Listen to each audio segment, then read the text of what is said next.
Round మొత్తం ఉక్స్ కాజా okay. కాజా పట్టి కాజానే కొలసాలి, ఉక్స్ పట్టికి ఉక్స్దే కొలవాలి. ఈ ఎక్స్ట్రాది ఇప్పుడు హెమ్మింగ్లోకి వెళ్ళిపోతుంది.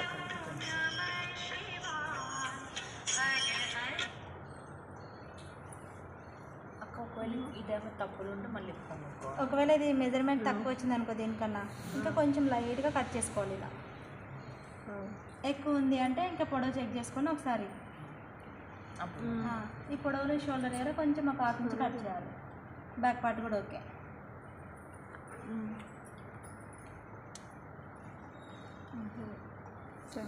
సరిపోయింది. వన్ సైడ్ సింగిల్గా మడత పెట్టి కుట్టుకుంటాం. ఇప్పుడు పైపింగ్ కాదు కదా, హెమ్మింగ్ కాదు ఇది. జస్ట్ ఇలా దీని మీద పెట్టేసి ఇది 1 ఇంచే కదా, 1 ఇంచ్. 1 ఇంచ్లో రాదు ఇంకా మీకు 1.5 పెట్టుకోండి. అంటే 1 ఇంచ్ అంటే ఇంతే వస్తుంది అనమాట, చిన్నగా వస్తుంది.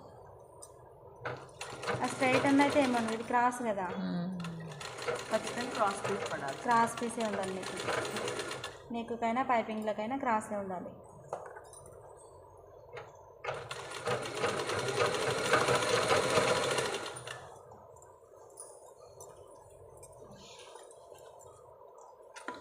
నెక్ లాగొద్దు, మెడ పట్టి కూడా లాగొద్దు, ఏది లాగొద్దు.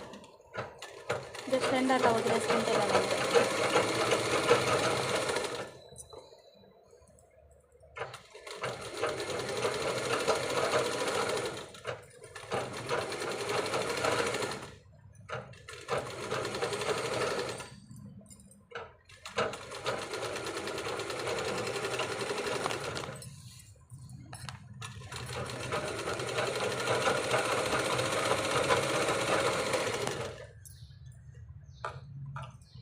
షోల్డర్ దాకే ఉండాలి దేనికైనా, ఫ్రాక్ అయినా, బ్లౌజెస్కైనా, డ్రెస్కైనా.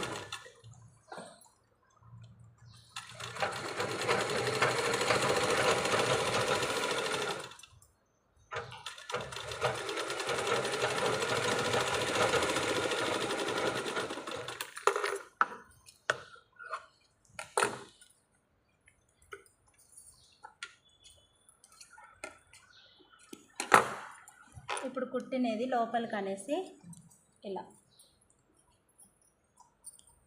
మనకి పైనకి హెమ్మింగ్కి ఎంత వెడల్పు అయితే కావాలో అంత.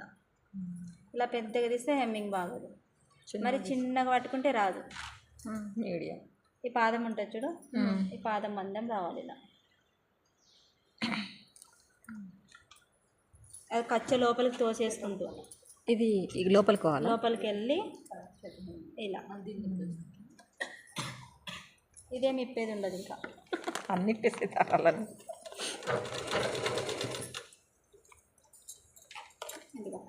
అది లోపలికి కుట్టిన పీసు లోపలికి అనుకుంటూ ఇలా.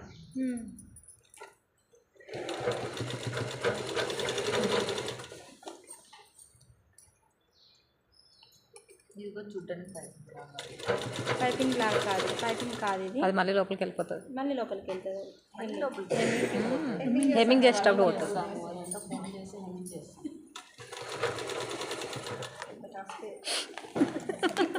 శ్రావణి కదా, ఇక్కడికి వస్తే లేట్ అవుతుంది. అదంతా ఎవరు చూస్తారు. అయితే ఇలాగే వేసేసుకున్నాం, ఇట్లా వేసేసుకోండి.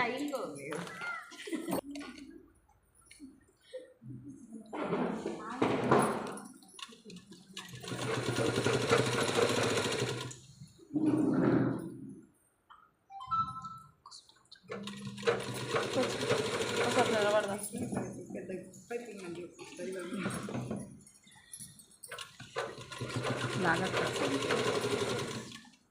ఏదైనా కాన్ఫిడెన్స్ ఆటోమేటిక్గా పడతలేదా?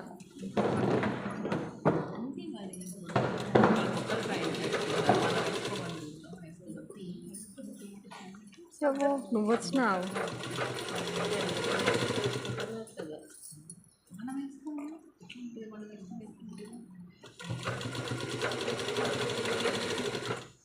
ఇది షోల్డర్ నార్మల్గానే నా ఒకటే చెప్తున్నాను. అటు దాటేయాలి, ఇటు తిట్టేయాలి. దీనికంటే లోతు తీయలే కాబట్టి ఏ హ్యాండ్ అయినా వేయచ్చు. పర్లేదు. అంటే పైన పఫ్ వస్తే లోతు తీయాల్సిన అవసరం లేదు. లోతు అవసరం లేదు పఫ్కి. బుట్ట చేతులకి బుట్ట చేతులు కూడా అవసరం లేదు. అవసరం లేదు. అంటే ప్లేన్ చేతులకే లోతు తీయాలి.